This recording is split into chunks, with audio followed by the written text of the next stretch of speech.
और कुटिलता छोड़कर एक बार कह दे कि मैं आपका हूं, ताहि भजिय मन तज कुटिलाई। वैसे न कहे जैसे लोगों से कहते हैं हम लोग दिन भर कहते हैं अरे आप तो हमें प्राणों से ज्यादा प्रिय हो, हमारे प्राण हो, प्राणों से ज्यादा प्रिय हो, हम तुमसे कितना प्रेम करते हैं क्या बताएं, तुम तो हमें प्राणों से ज्यादा प्रिय हो। बात तो बड़ी अच्छी लगती है कहने और सुनने, लेकिन यही बात जब कोई दूसरा मिलता है तब उससे भी कहते हैं कि तुम तो हमें प्राणों से ज्यादा प्रिय हो।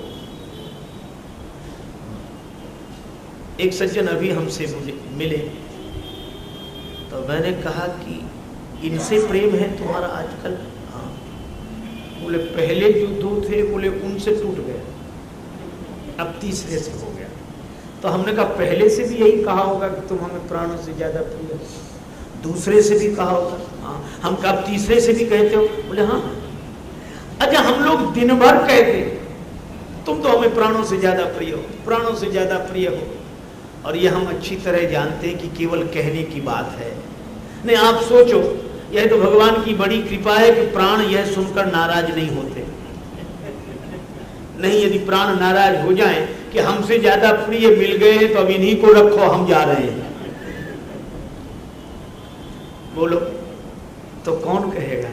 लेकिन जानते हैं कि प्राण नाराज नहीं होते। तो ऐसा कहना एक बार नहीं होता, ये बार बार का कहना औपचारिकता है, पर भगवान कहते हैं कि मुझसे हृदय से एक बार कहना, एक बार।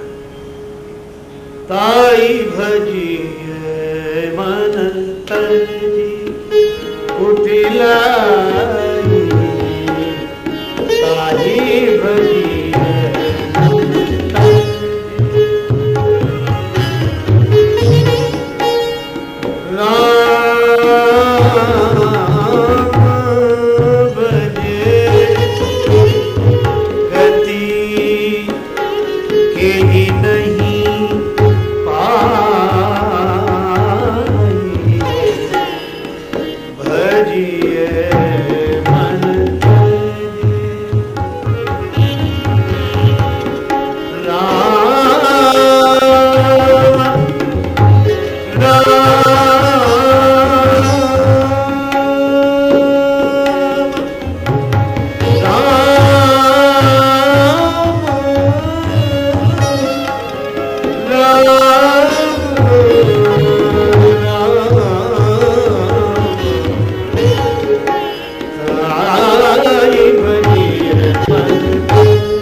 जानकी माता ने श्री हनुमान जी से कही।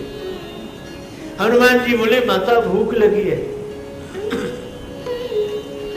क्यों लगाई? अशोक वाटिका में ये फल लगे हुए दिखाई दे रहे हैं,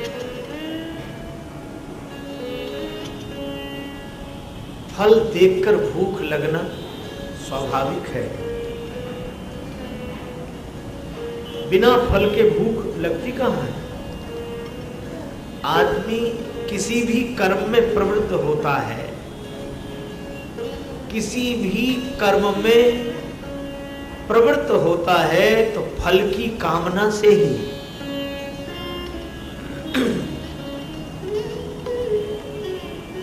सीता माता बोली यह फलाहार करना चाहते हो? हाँ मां, पर राक्षस रखवाली कर रहे हैं। अब यह अद्भुत व्यंग है। लंका में जो अन्य राक्षस निवास करते हैं उनके खान पान का वर्णन करते हुए श्री तुलसीदास जी ने कहा, कहूं महेश मानुष धेनु खर अज खल निशाचर भक्षही।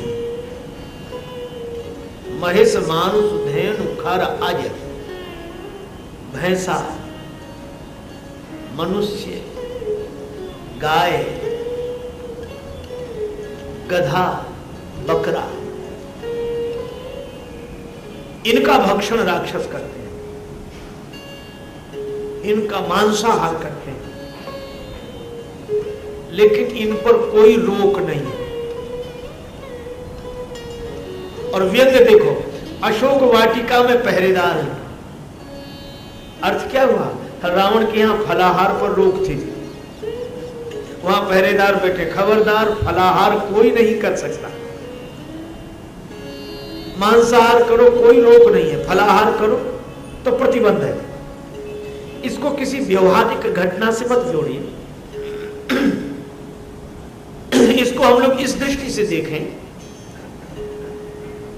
ये फल, जीवन का फल जब कोई प्राप्त करना चाहता है तो ये विकार उसकी रखवाली करते हैं। विकार साधक को जीवन के फल तक पहुंचने नहीं देते। वह चाहता तो है कि मैं भी जीवन का फल प्राप्त करूं, और ये मन की भूख मिटेगी ही तब जब जीवन का जो फल है वह प्राप्त हो जाए। जिंदगी में जिंदगी का राज पाना चाहिए, जिंदगी में जिंदगी को मुस्कुराना चाहिए, और जिंदगी में जिंदगी की शर्त अगर पूरी ना हो तो जिंदगी को जिंदगी से रूठ जाना चाहिए। जीवन में जीवन का फल, जिंदगी एक तीर है जाने न पाए लाएगा, पहले निशाना देख लो बाद में खींचो कमान।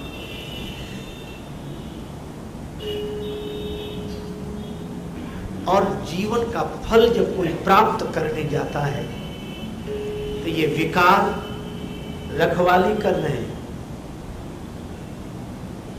हम लोगों का मन वैसे तो शांत रहता है, और जब माला लेकर भजन करने बैठते हैं उसी समय ज्यादा चंचल होता है, सब काम उसी समय याद आते हैं।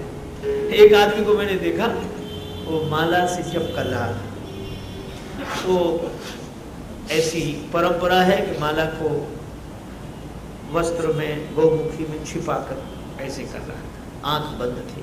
अब उसी समय काम याद आए सब, तो उसको ये लगता था कब माला पूरी हो, तो आंख बंद करके जप कर रहा था।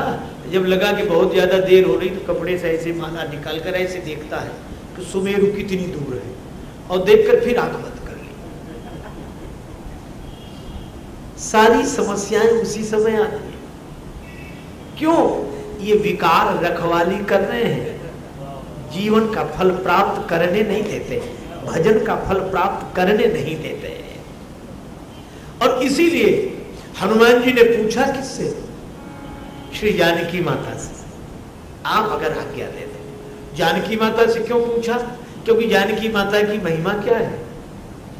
बुद्धि मलिन मति वालों को, जो मलिन मति वाले हैं उनको विकार नष्ट कर देते हैं। और श्री जानकी माता कौन है?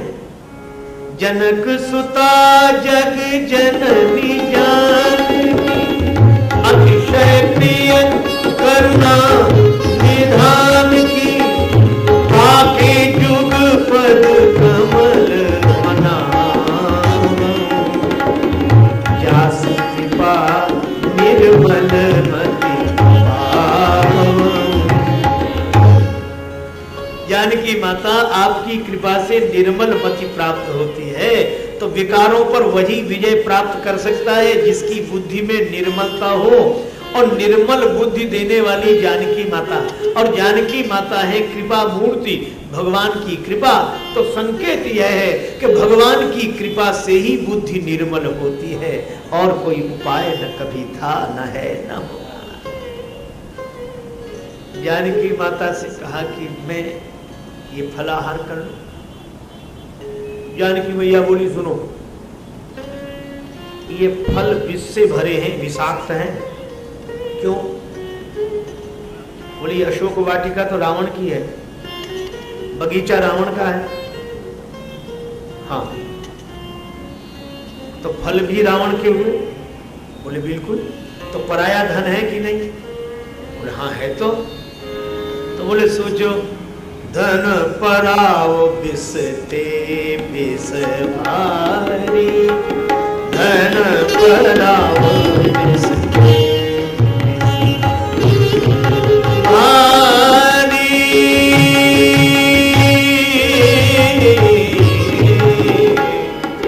पराओ विष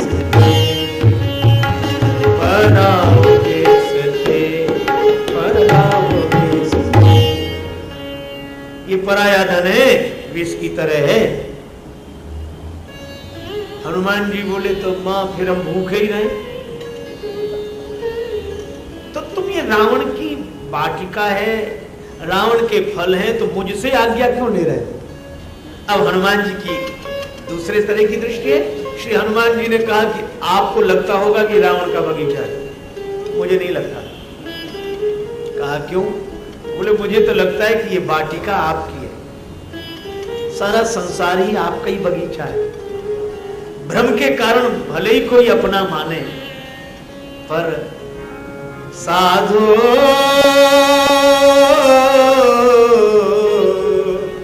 यह जग राम बगीचा, साधो यह जग राम बगीचा।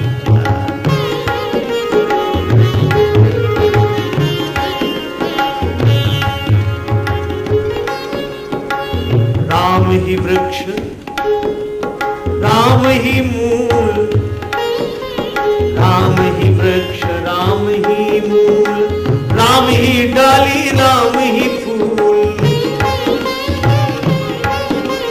माली रूप राम जी ने ही, माली रूप राम जी ने ही, निश्चय जल से सींचा साधु यह जग राम साधो यह जग राम।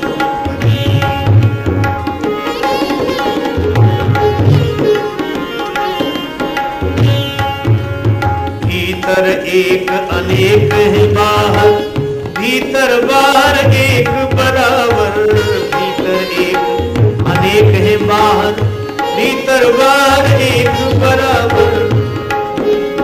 मेरा मर्म गुरु ज्ञान के मेरे से जो फोटो खींचा साधो यह जग राम बगीचा, साधो यह जग राम बगीचा।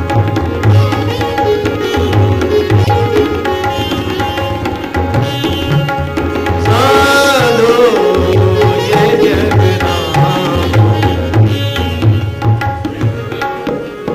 जीवन पथ में जो भी मिले तरह तरह के सुमन खिले। जीवन पथ में जो भी मिले तरह तरह के सुमन खिले। कोई राजेश,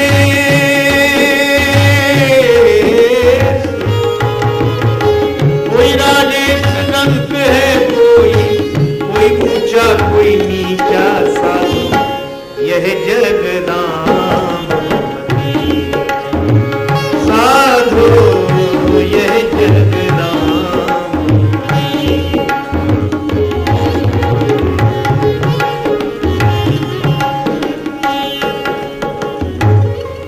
श्री हनुमान जी बोले जानकी माता यह तो बगीचा आपका है। कहा क्यों? का फल किस में लगे? का वृक्ष में। और वृक्ष का जन्म किससे हुआ? पृथ्वी से। और जानकी माता एक बात पूछूं, आपका जन्म किससे हुआ? पृथ्वी से। तब पृथ्वी से आपका जन्म हुआ और पृथ्वी से ये वृक्ष जन्मे, तो इन वृक्षों पर आपका अधिकार है कि रावण का? इसलिए यह तो आपका बगीचा है, मैं तो आपका मानता हूं। जानकी माता बोली तब एक काम करो। क्या? बोले फिर इसका प्रभाव नहीं पड़ेगा। क्यों? भाव परिवर्तन से जीवन बदल जाता है। देखी बुद्धि बल निपुण कपि, कहे वो जान की जाहु। रघुपति चरण हृदय धरी, तात मधुर फल खा। राम जी के चरणों को हृदय में रख लो। आहा, बस फिर ये फल तुम्हारे लिए मधुर हो जाएंगे।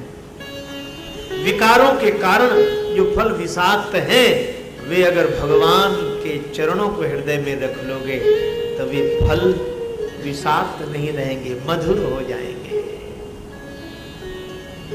भगवान शिव से किसी ने पूछा कि विष का आप पर कोई प्रभाव नहीं पड़ा? शिव जी बोले, विष आया बाहर से और राम थे मेरे भीतर, उधर से आया विष, इधर से मैंने कहा राम, तो विष में राम मिल गया तो विश्राम हो गया। रघुपति चरण हृदय धरे, राम जी के चरणों को हृदय में रखो। और संकेत है हृदय में, भाव से, हृदय से एक बार बस भगवान के श्री चरणों का आश्रय ले लो, फिर आनंद ही आनंद।